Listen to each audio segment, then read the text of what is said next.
Hey everybody, Graham here. I was thinking about taking down my last video because it's a video that I made out of anger, and I don't feel that I'm at my best when I'm being motivated by anger. But a couple of people seem to like it. I got a couple of positive comments about it and stuff like that. So ultimately I decided to leave it up. But I'm going to take a minute here to explain where the anger was coming from. Oh, and by the way, it's been a while since I've done a video. The reason for that is I'm on vacation from work, so I've been, running around doing fun things and not making videos. But the anger is coming from this. It bothers me when people deliberately harm someone in the pursuit of a political cause. So, in the case of the Johnny and Amber business, the mainstream media is still pushing the idea that Amber is a victim, and it's purely a political calculation. Feminists are going to be upset if it turns out that one of the precepts of feminism is wrong.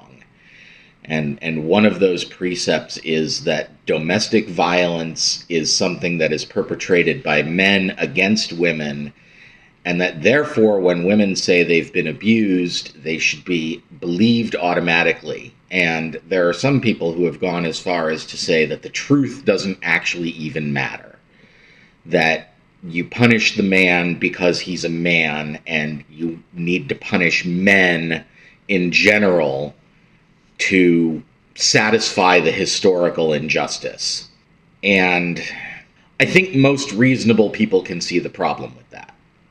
But if you are subsumed in a political cause, if you have this political thing as something that's very important to your life, that you put a lot of yourself and your effort and your time into, and your mentation as well, you get very attached to this. It becomes part of your identity. And when something happens that challenges that, you have this sort of visceral reaction.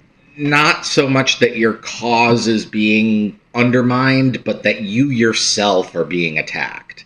Obviously, that's not a healthy thing, but there are a lot of people whose politics form a significant chunk of their identity.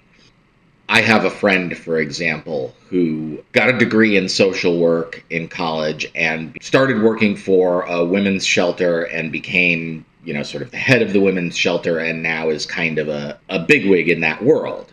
Like, her job, her identity, and everything else is really wrapped up in her politics.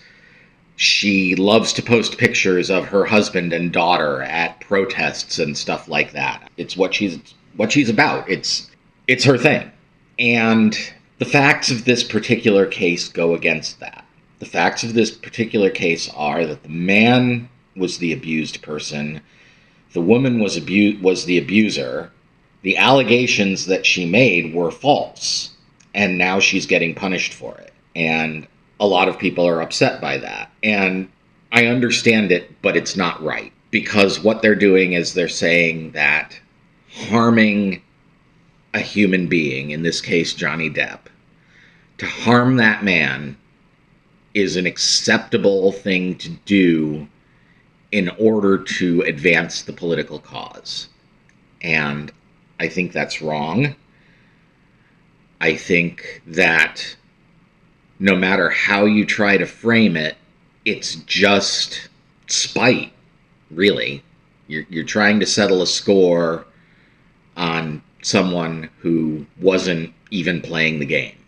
I'd also like to bear in mind that up until the actual trial, and this is a period of something like 6 years between the divorce and the trial, people believed Amber Heard.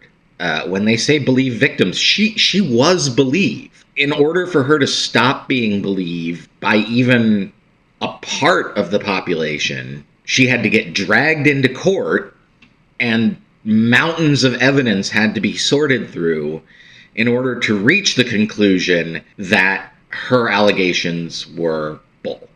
So that's where the anger was coming from. It makes me angry that a person would get hurt because a bunch of political fanatics have to punish the man in any given situation.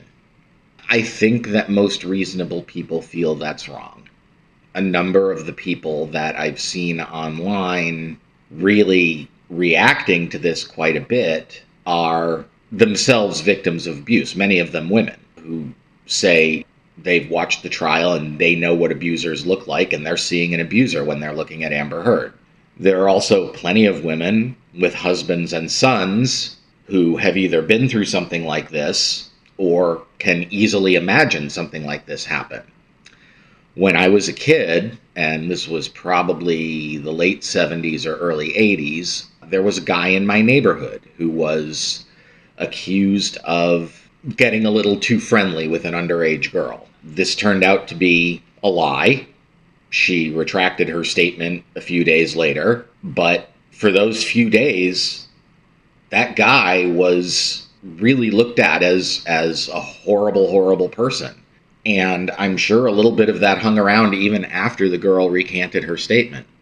Anyway, the point I'm trying to make is that I think it's wrong to try to enact political justice on an individual. It's just wrong what they're doing. And I feel like if a lot of those people, if people like Eve Barlow and Taylor Lorenz got out of their bubble and talked to some people and actually watched that trial and watched it with people who are not ideologues, I would hope that they would see the truth. I think that the reason they don't see their truth is because they're in that bubble and because the cause is just too important to them.